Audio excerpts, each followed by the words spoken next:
BBC fake news. Okay, you guys ready? All set? I'm pleased to welcome the leaders and friends of mine, in many cases, of the National Association of Police Organizations. We have some of the great police representatives in the country here, maybe the best, I would say. Pat, what do you think? The best? Representing more than 240,000 of our nation's courageous police officers. I want to thank the association president, a friend of mine, Mick McHale, who's been tremendous, who I call on occasionally to say what the hell's happening in a certain location, and he gives me the advice, and I was very honored to receive the endorsement. That was a great endorsement. We very much appreciate it, Mick. The entire leadership team is here today, representing large portions. What would you say the percentage of police in the country are represented in this room? Big portion? Yes, sir. Yeah, very big portion. I appreciate it. Also, I want to thank our Vice President, Mike Pence. He's been very involved in a lot of issues, but this issue is one of his very important ones, I think we can say, Mike, right? Thank you. We're here to discuss the unwavering support of our nation's courageous police officers and our determination to defend the safety of all Americans. I just spoke on Portland. I just spoke with Chad Wolf, who's doing a fantastic job at Homeland.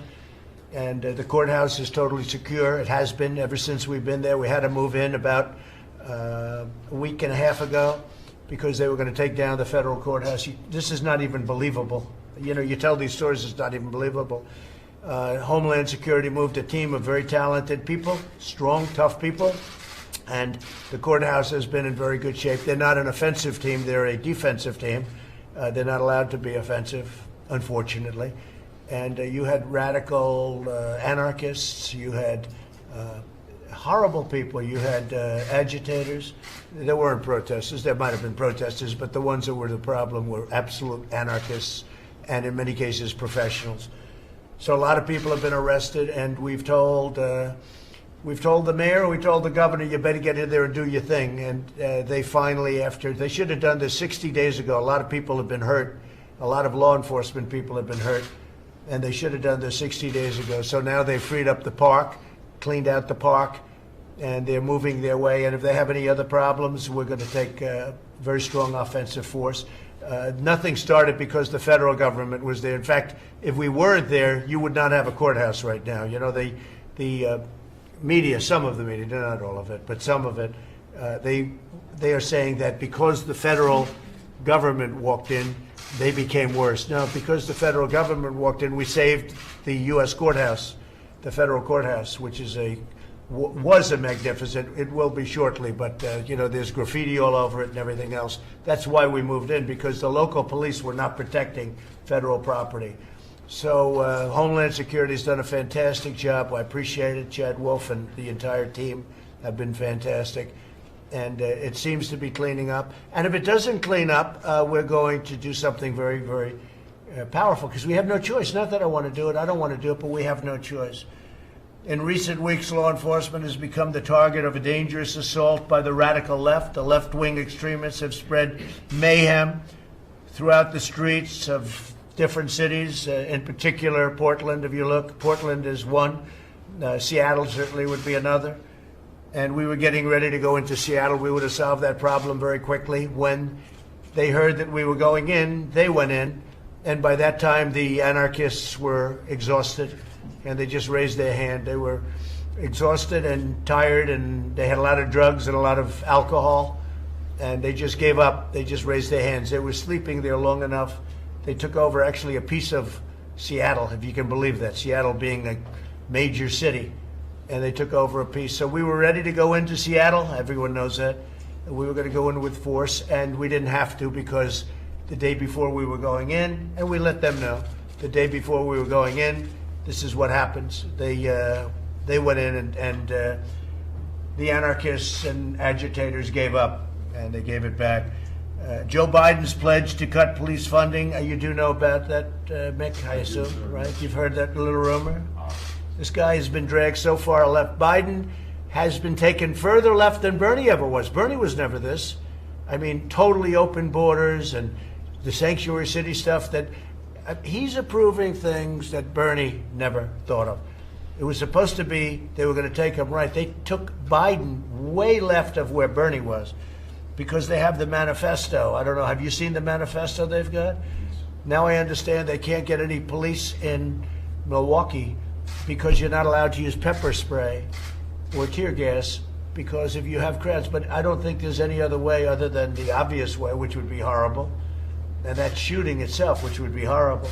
But I don't know how you can control a crowd if if that crowd's anything like what you have at Portland. There's no way you could possibly do it without tear gas and pepper spray. Pat, would you say that's a correct statement? I agree. You have to control the streets. You have to do it fairly, but you have to do it.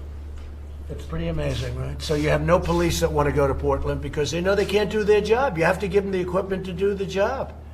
It's incredible. They're not going to go till Milwaukee. So what's going to happen in Milwaukee, Mick? What do you think? Well, I think that they're going to have the mad exodus that we're seeing in other parts of the country.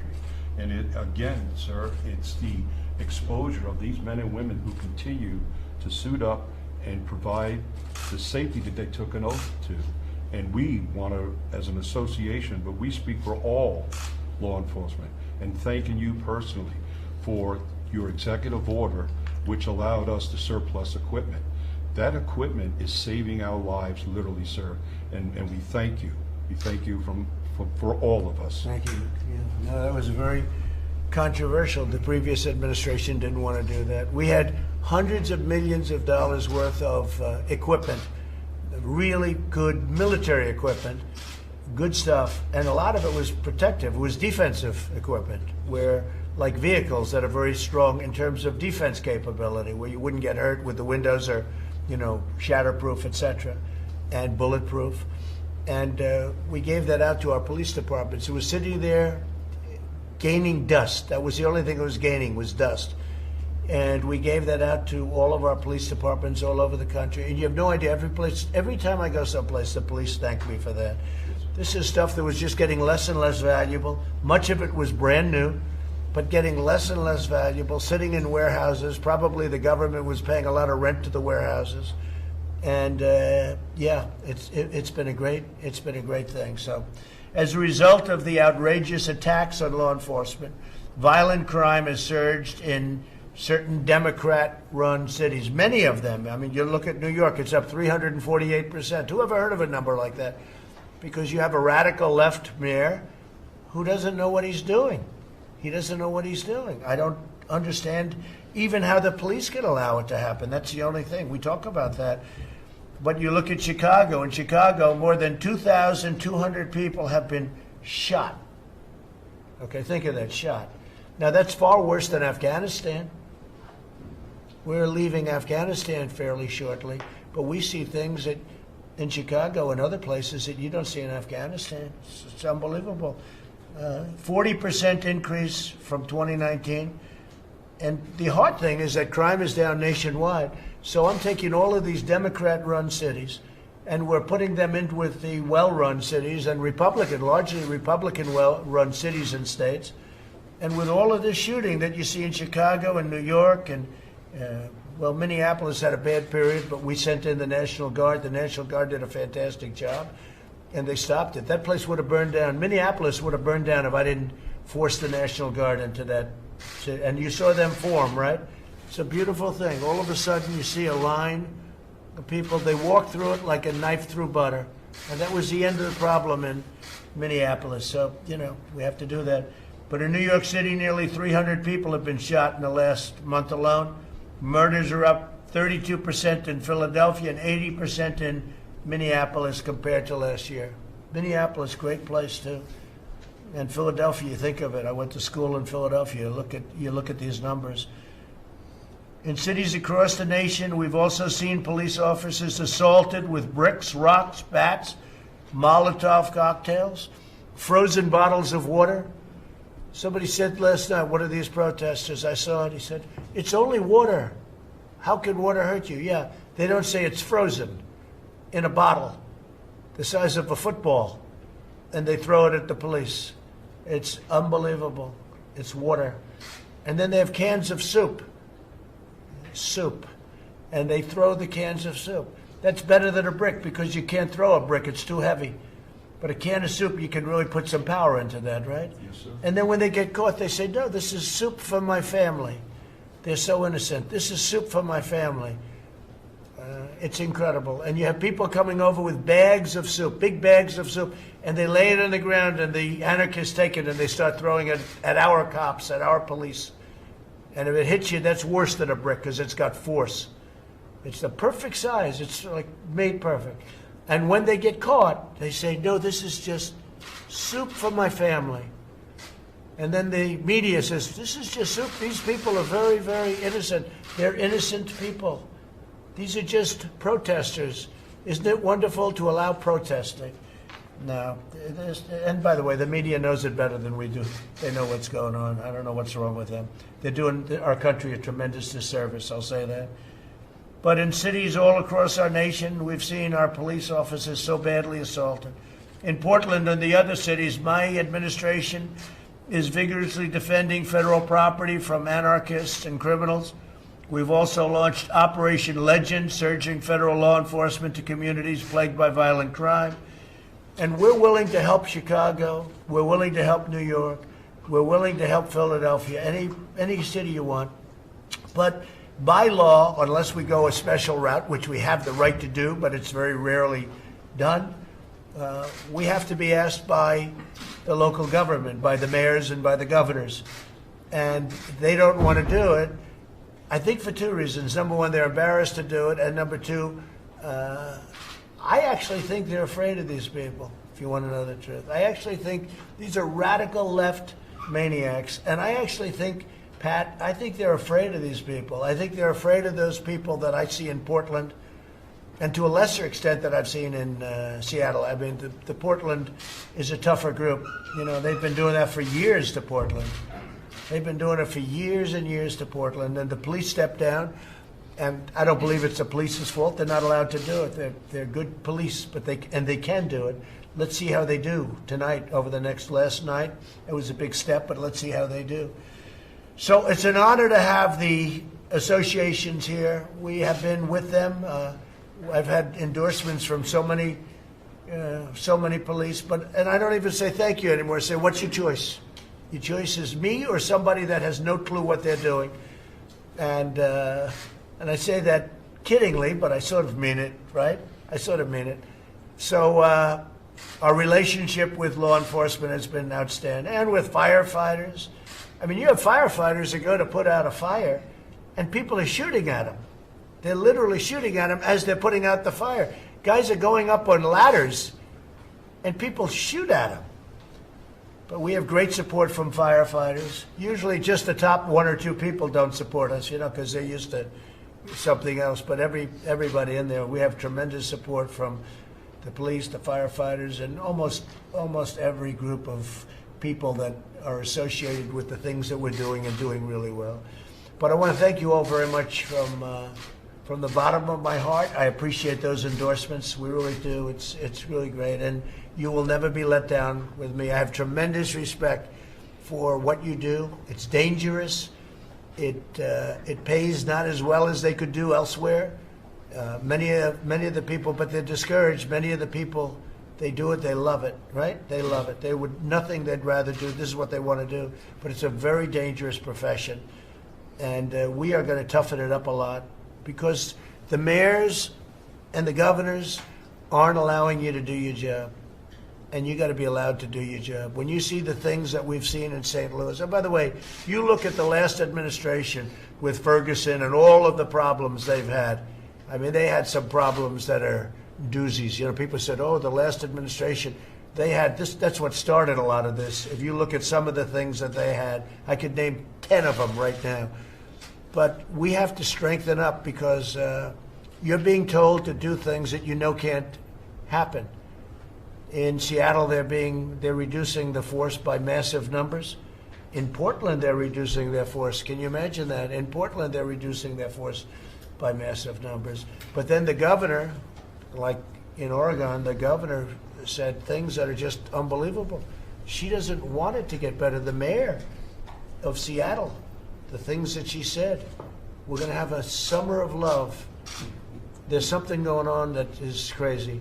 Remember this, though, most of our cities are doing really, really well.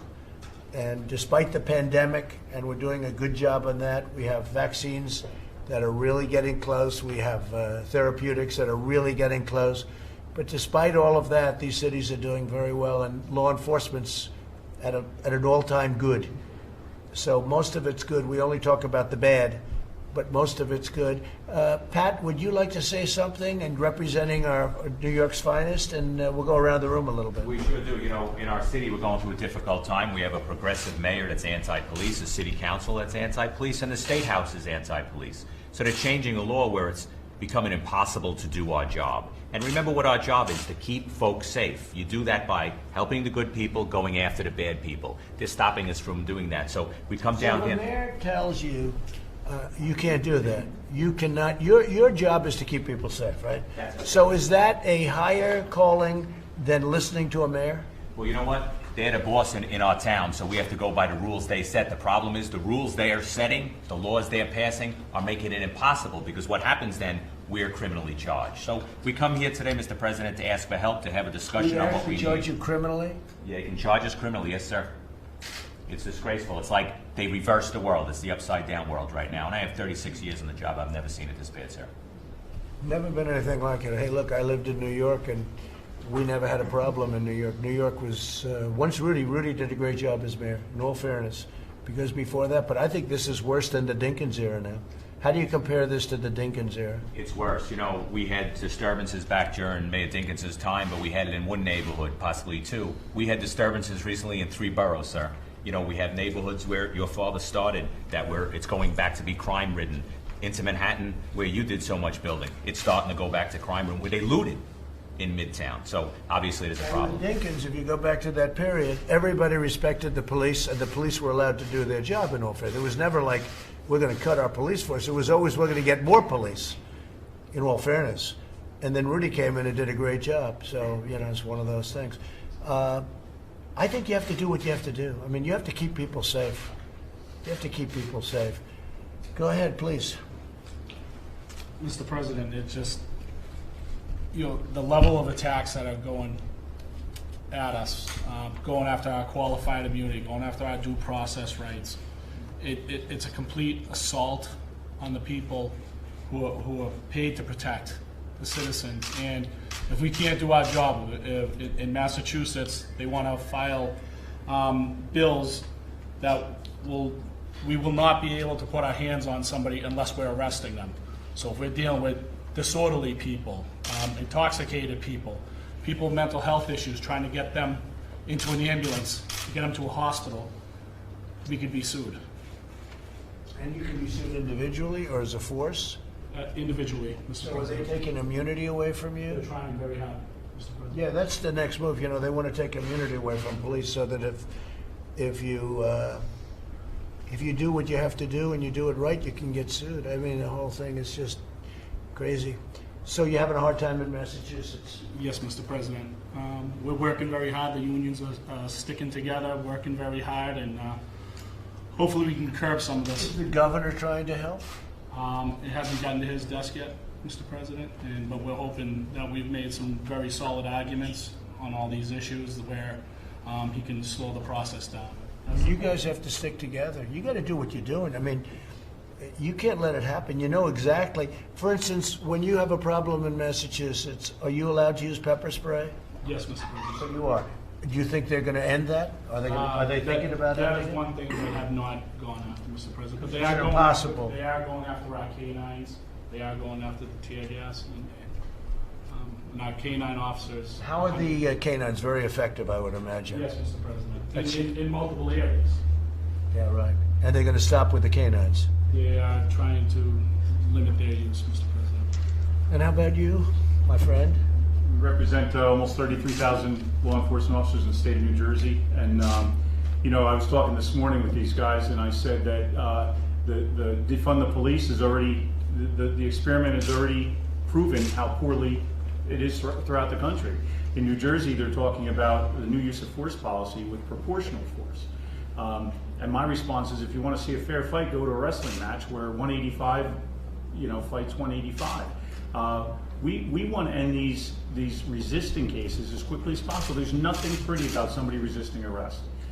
And if you're going to use proportional force, it's going to So what does that mean? That means you can't put 2 on 1. You can't put 3 on 1. What does that all mean? You mean you have to give the criminal a chance? Is that what they're We saying? have to fight fair, I think, to place them under arrest. We have That's one I've never even heard of. Have you heard of that one, John? That's one. No, sir. But nationwide, you know, it's proportional. It's use of force continuum. You can always extend. You can always go up in one level. And in New Jersey, the discussion now is the proportional use of force, which to me is going to make us look worse on the street. You know what people don't understand is that the people, the voters, are with you guys 100%.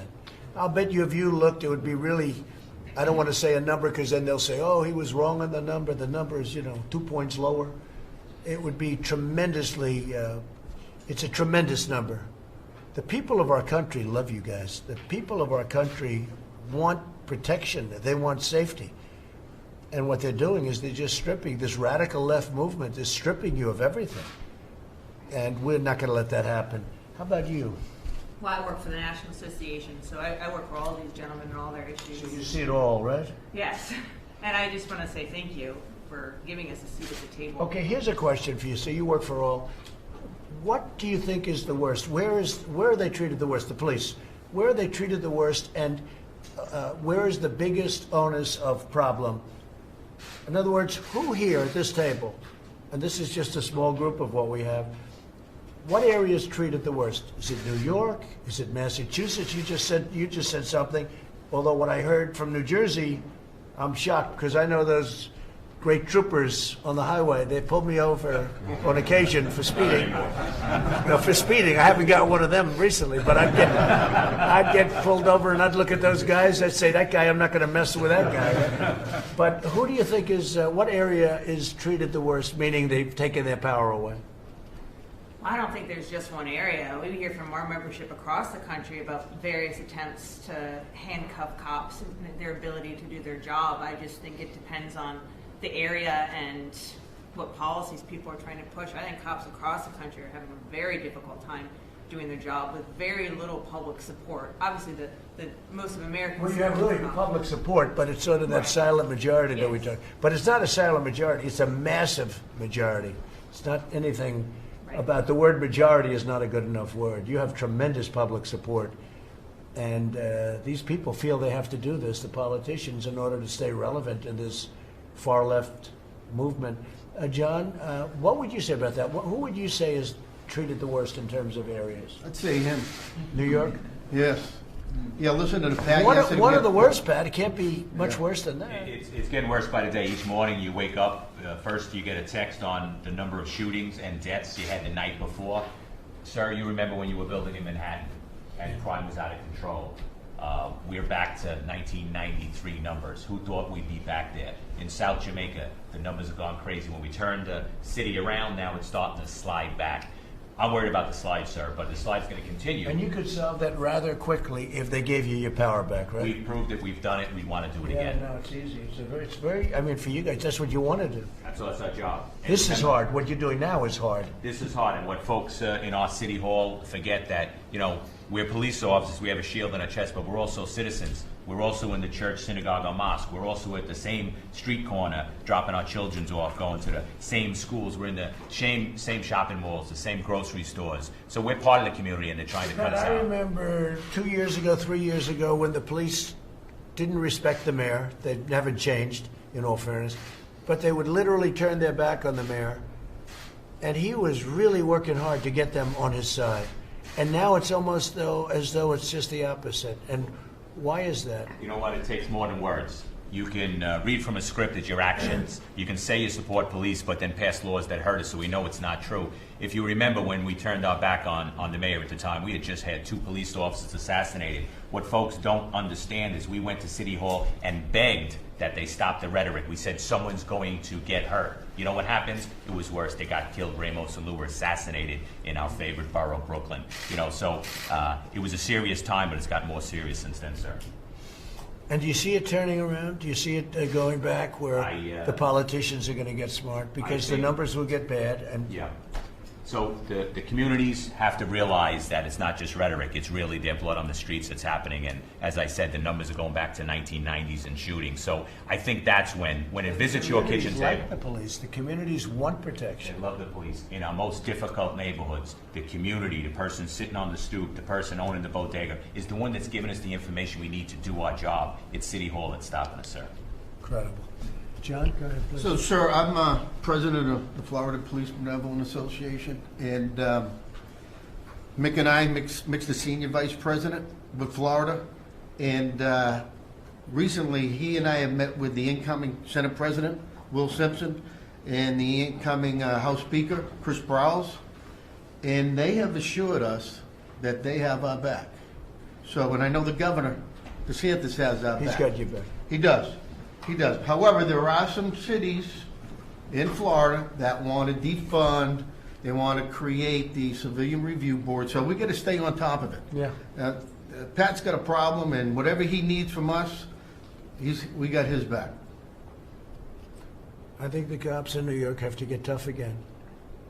We want to. We have the They skill gotta and get the tough. tools. They got a big voice. You know, you got a lot of people, it's a great force, and they have to get tough again. Absolutely correct. They're going to have to take it and they're going to have to, you just said they have to protect, you're sworn to protect the people. You know, there's a point at which you have to, that's also an order coming down, protect the people. And I think Florida's going to be in great shape with your governor and everything else, but you got to always watch it, John. No, we do. We really do. And listen, we're out there working it. And like I said, we represent over 30,000, and we got a lot of retirees from New York and New Jersey. You're welcome. Thank you. Do they come into the force? Then Can you some imagine? of We them train do. them in New York, they leave after They 20 do. years and they go to Florida They go to court. and they become police. They have a good life, right? Do you want to say something, Mick?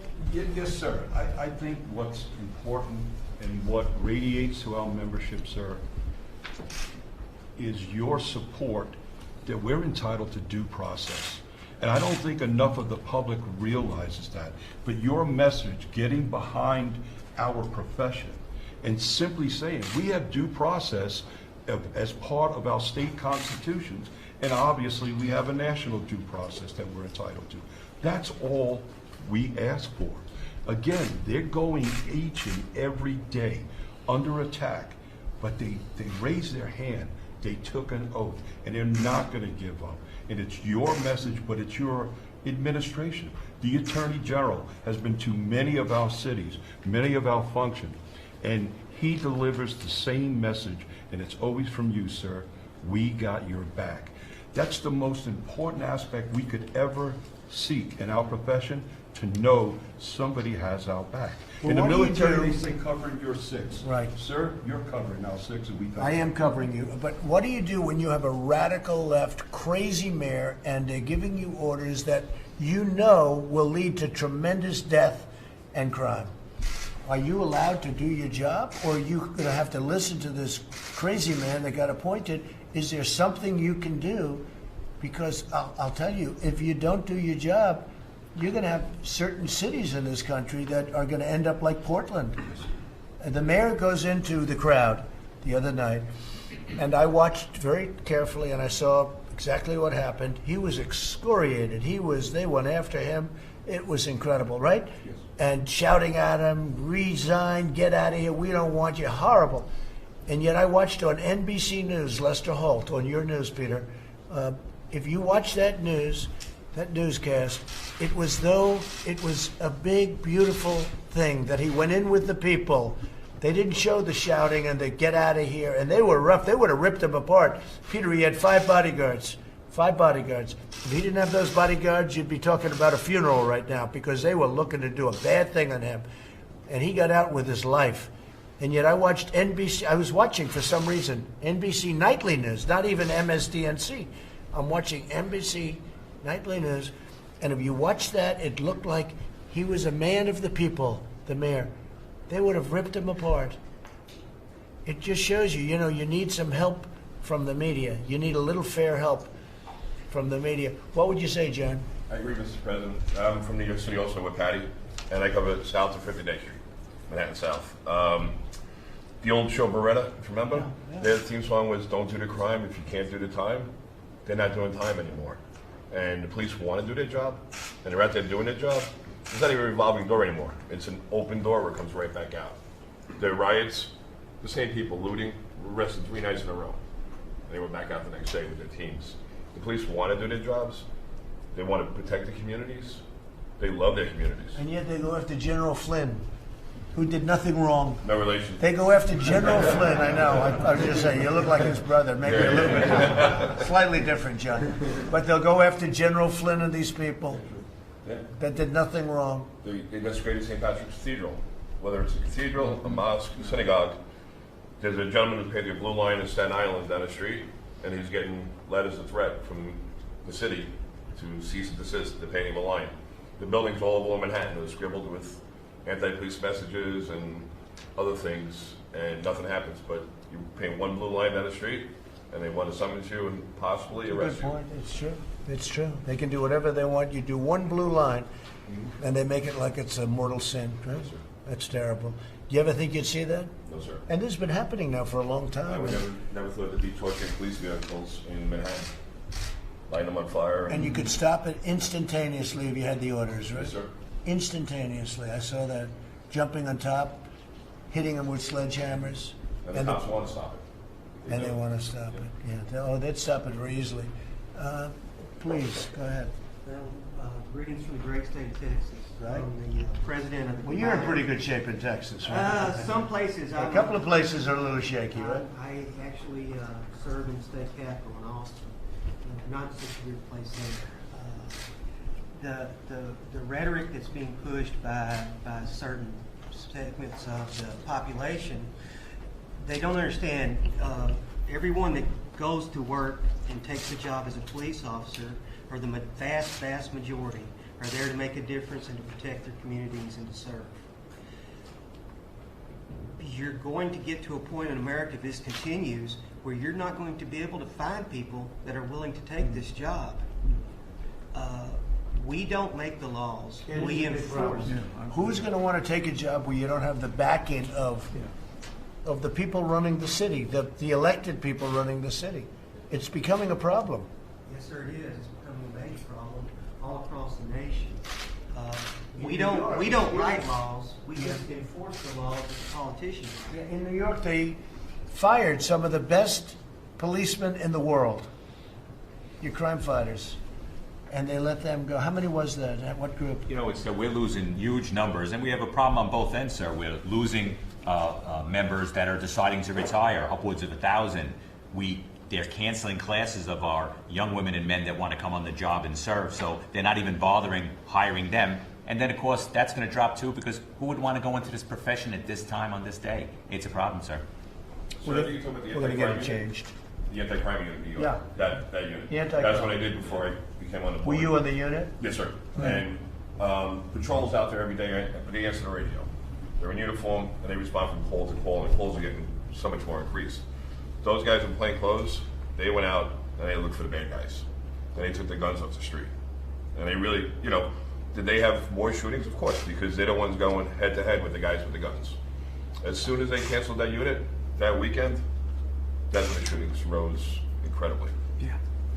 And the bad ones knew it too, Oh, yeah. because they know the guys and they say, hey, we're not going to mess around with these guys. And now all of a sudden they heard they were fired. Oh boy, we have a free reign. That's what happened, right? So they went back to So patrol. simple to understand. It's so simple. If the media the media is part of the problem, because they don't report the news the way it is. They don't report it. They make it look like these are wonderful people. I watched New York. I watched them burning storefronts and going crazy. I watched in Minneapolis.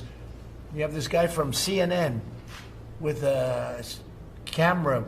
The city was burning behind him. And he's talking about what a lovely group of protesters. It's really disgraceful. The media is a big, I call it the opposition party. The media is a big part of the problem. This really the fake news.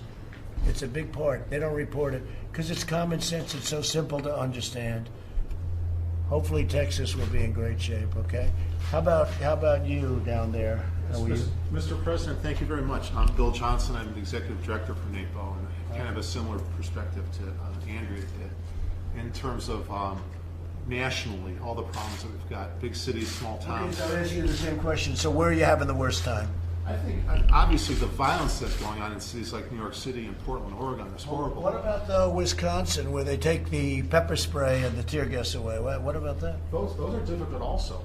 And there's also another problem where you have cities like Minneapolis, for example, where the violence has been quelled, but now you've got the city council voting to disband the entire police department. That's a whole other kind of stress. It's bad for the officers. They want to their disband the families. whole police department.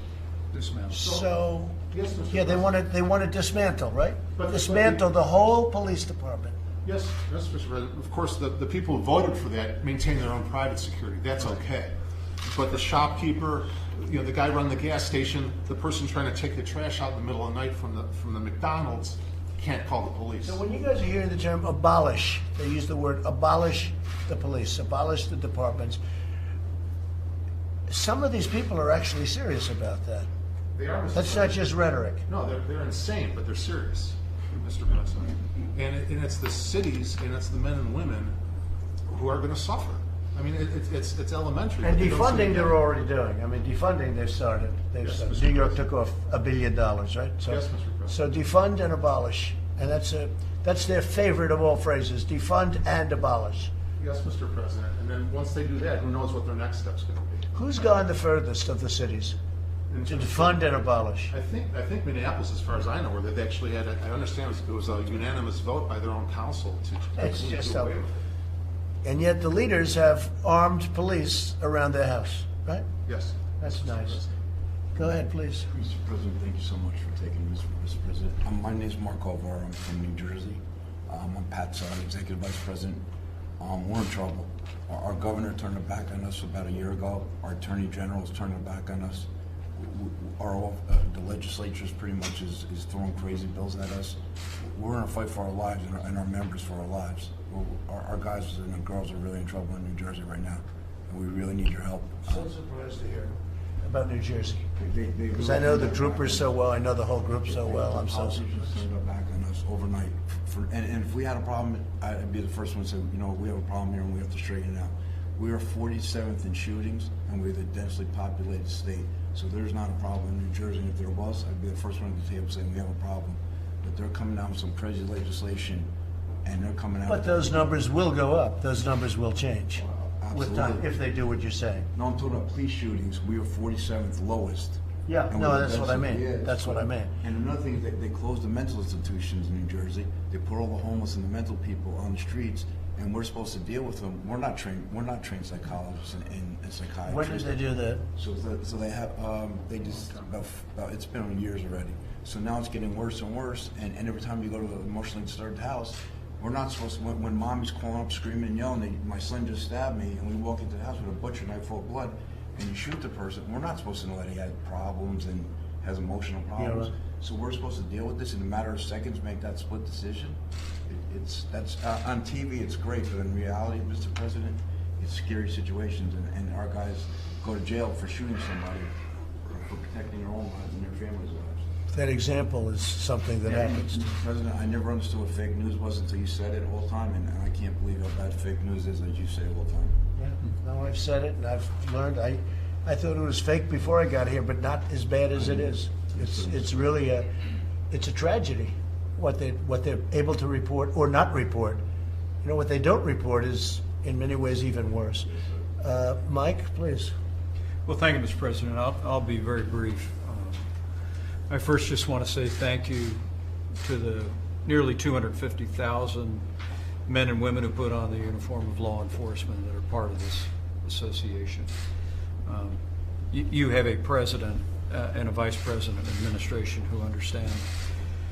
Men and women who serve in law enforcement have no ordinary jobs. You put on a uniform, you kiss your family goodbye in the morning, and you count our lives more important than your own. So please let them know that all of the passion that they hear from the president and this administration, the support that you have among the American people, which I believe the president is the overwhelming majority the American people comes from a deep gratitude.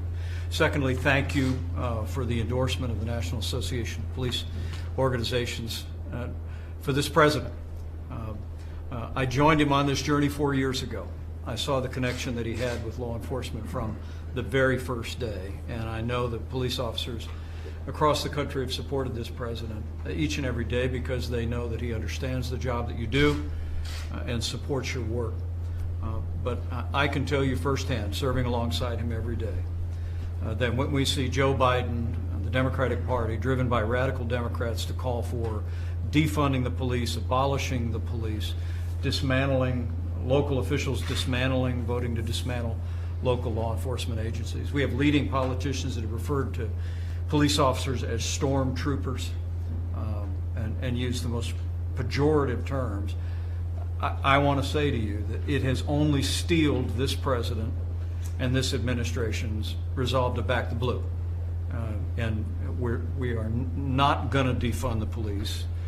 We're going to support law enforcement every day, as the president has said, through Operation Legend, through the COPS program, 4,000 police officers, through the president's executive action to give law enforcement agencies more tools to do better policing, even while we improve the quality of life for people all across our city. So I just want to be clear with you, right next to him each and every day, I can tell you that everything you had heard from him 4 years ago when he was first running for president, his devotion to men and women in law enforcement has only been steeled by the rise of the radical left and the attacks on law enforcement, and we're going to be with you every step of the way. This president, this administration will always back the blue. And we're working on additional support because we're the opposite of defund. And you're talking about peanuts by comparison to what they do and the damage they do and the lives that they destroy. You're talking about a very small amount of money. So we're with you all the way, 1,000%. And I want to thank you all for being here. I really appreciate your support. We'll never let you down. I'm for you. I mean, just by nature, it's natural. It's common sense. And you know what? If I thought you were doing a bad job, I'd let you know. You know that, Mick. Yes, sir. You know that, Pat. I'd let you know. Yes. But you're not allowed to do your job. That's the problem. You're not allowed, and you're dying to do your job. You could have stopped that New York stuff the first night. In 10 minutes, you could have stopped it. And you would have saved a lot of lives and a lot of anger and a lot of hardship. And a lot of COVID, by the way. You would have stopped because I saw them marching on top of each other. You would have saved a lot, and you wanted to do it, and they wouldn't let you do it. I saw that. They wouldn't let you do it. They were going actually the opposite way. Turn your back, and then people start getting hurt. That had nothing to do with it. They were getting hurt. They just don't let you do your job. All right. Well, I want to thank Jennifer. Go ahead. Go ahead. On the negotiations with Congress, Yeah. I think the Democrats are hoping to hear directly from you on what you support. Would you be willing to I think the Democrats don't care about the people of our country. I really don't. I told my people, the Democrats do not care about the people of our country. They don't want to do what you should be doing for the people of our country, whether it's unemployment or anything else. And all they care about is the election. And they're going to lose the election. You see what's going on with the polls right now. I guess we just got one over 50%. Rasmussen just came out. You see what's going on. Because the people get it. The Democrats are playing for November 3rd, and we're playing for the good of the people. It is a disgrace that they're not negotiating. But they're only looking to play a political game. I happen to think it's a bad political game. I think it hurts them. I know that they look at you and what you say publicly different from what they hear from the nation and Meadows. Are you willing to spell out exactly what you want right now? They know what I want. And what I want is I want our people to be able to live and live well, because it wasn't their fault that China brought in this pandemic, that China brought in this plague. It's China's fault. You want to know the truth? China should be paying for it. And maybe they will. Maybe they will. You'll watch. You'll watch. What else? Mr. President. Mr. President, if we can ask you specifically, we heard yesterday your frustrations about how long it'll take to count the ballots here. Then why are you spending more energy to get the resources and the funding for the states that they want to be able to secure this election for all Americans? Peter, you know nothing about my energy. Okay, What you know are you- nothing what are you about specifically? you know nothing about what I'm doing. What are you doing? Listen, you know nothing about what I do. The Americans will So listen. What are you doing? NBC, I just told you about the false report that NBC put out the other night about the mayor of Portland. And this is the kind of stuff you get. You'll see what happens, and it's common sense. Everyone knows mail-in ballots are a disaster. You just have to take a look at the last recent, take a look at New York City. Look at New York. They're still counting your ballots, Pat. Do you know that? They had a race, a small race by comparison tiny. It's so messed up, they have no idea there are ballots missing. Thousands and thousands of ballots are missing. They think they're going to send hundreds of millions of ballots all over the United States, and it's going to come out. You won't know the election result for weeks, months, maybe years after. Maybe you'll never know the election result, and that's what I'm concerned with. It'll be fixed, it'll be rigged. People ought to get smart. And I just hope our Republican voters, the people that are for you, are going to do what they have to do. Absentee ballots are great, because absentee ballots, you have to go through a process to get them, and it's actually a great thing. Absentee ballots, I'm going to be voting absentee. An absentee ballot is one thing. A universal mail-in ballot is a disaster. These governors are going to send out millions of ballots. They don't even know where they're sending them. I already have friends, they got ballots for a son who died 7 years ago. They got, you don't even want to talk about it. But the media knows this. Actually, the Washington Post wrote a great article, of all groups. A week ago, the Washington Post wrote a great article that this is a disaster. This is going to be the greatest election disaster in history. And by the way, you guys like to talk about Russia and China and other places. They'll be able to forge ballots. They'll forge them. They'll do whatever they have to do. People should go and they should vote, or do an absentee ballot. So what are you doing to secure it? Say it. The military predominantly votes by mail or absentee. Absentee. And so... You didn't understand me. I said absentee ballots are actually a very good thing. Absentee ballots are secure and they're very good. But universal mail-in are a disaster. You're going to see an election that, and we're going to do very well in the election. Nobody wants that date more than me. I wish we'd move it up, okay? Move it up. But you're not prepared for what they're doing. And they're using COVID. You know, they're using the China virus. China must be very happy about it, because they hit us with a virus, and now they screw up an election like you will never see. You watch what happens. I don't think you'll ever give me any statement. I guess Trump was right, but the people know I'm right. Watch what happens. New York City has a little election. We just talked. You got to see. Do you know how far they're never going to have the result of that election? Never the correct result. They'll probably announce something at some point. But when did that take place? Like 5-6 weeks ago. Absentee ballots, great. Going to the polls, great. If you do universal mail-ins with millions and millions of ballots, you're never going to know what the real result of an election is. It's going to be a very, very sad day for our country. Go ahead. On this topic, sir? If the system is a disaster, as you say, why not commit to putting in resources to fix it? We're putting in all the resources you can. But as a couple of the radical left people said, you know, who actually agree with me, they said, no matter what you do, we're not prepared for this. They're not prepared for an onslaught of millions of ballots pouring in. They're not prepared. They're not prepared.